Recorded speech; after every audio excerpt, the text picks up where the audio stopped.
أكبر الله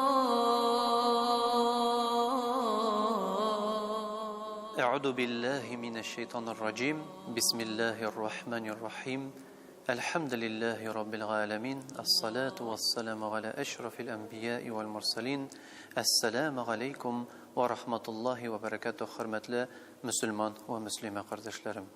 Sizni mübarek bulan izgi şerif Ramazan ayının jituğu bilen kutlap gitesem kile. Rabbimiz Allah subhanahu ve teala her barşabızның yurtlarımızga, her barşalarımızның ailelerimizge, balalarımızga, anıklarımızga, eti-enilerimizge, barşa isenlerge, hem şulayk merhumlerge, şuşa izgi şerif günlerde bereketlerin nasip eylese idi. Elhamdülillahi şükür, sizin bilen şuşa izgi indi Ramazan ayına eriştik. Hazır biz, kubimiz, elhamdülillahi şükür, urazada. Özümüzün gün dövründe canlarımızı, tillerimizni, aşkazanlarımızı biz tıyıp turabız cemaat. Rizıklardan, işimliklerden, naşar sözlerden, naşar işlerden hem Allah subhanahu ve teala karşında özümüzni hak Müslüman bularak kursetirge aşığabız. Peygamberimiz Muhammed Mustafa aleyhissalatu vesselam ayta, kimdi Ramazan'ı imanlı revuşte, hisap kılıp revuşte indi tutkan bolsa, bu kişiye de Allah de büyük kişiliğini verir. Yani indi barlık hatalarımızdan, barlık günahlarımızdan paklanını nasip kılırdı.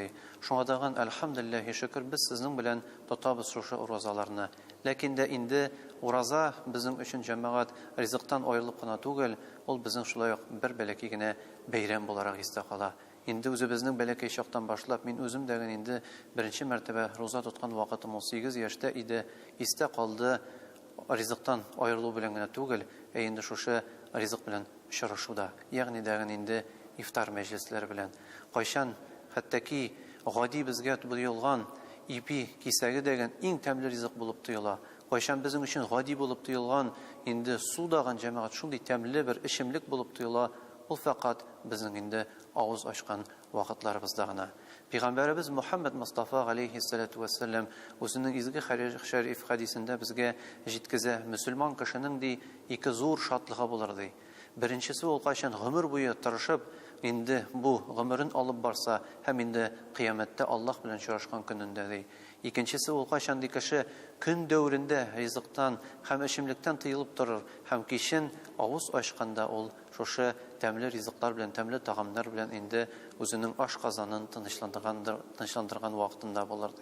Şu adağın cemaat elhamdülillahi şükür şoşu izgi günlerde biz sizin bilen iftarlar kılabız. Hem de indi Peygamberimiz aleyhissalatu vesselam özünün izgi hadis şeriflerinde küp mertebe bizni çakıra, özümüzni gene tugel, tuğanlarımızını dağın şoşu iftarlar bilen sıylarga, dostlarımızını sıylarga, hatta ki tanış bulman kişilerini degen iftarlar bilen sıylarga, ol bizni bik yer çakırıp tura. Peygamberimiz sallallahu aleyhi ve sellem ite, kim di başka kişini di iftar kaldırsa di, hem indi bu kişiye buldura algan kadar indi rizıklar bilen, işimlikler bilen kogilin kütere alsa di, bu kişinin tutkan uruzası kadar ecir sahiplerine oldağın erişir. Şu anda hürmetli tuğanlar, hürmetli abilarım, apalarım, şu izgi günlerde, şu izgi şerif Ramazan ayında kübrek tırışığız iftarlar kılırga. İlerinizde iftar kıldıra alsağız, dostlarınızda, tuğanlarınızda, meşitlerinizde şu iftarlarını kılırga aşağız. Özünüz kiligiz, başkalarını şakırığız, şu izgi beyramның nurları bilen buluşuğuz, birbiriniz bilen şoşu uluq Ramazan ayının mehabbetin arttırığız. Allah subhanahu ve teala barşağızga da isenlik sağlıkların birsin. Şoşu izgi şerif Ramazan ayın in kurkem revişte tutup Allah'ının ahırında şoşu ayının indi beyraminde zor gafu ituğuna, Allah Teala'nın zor kişiliğine erişiğin nasip kılsa idi. Amin. Esselamu aleykum ve rahmetullahi ve berekatuhu.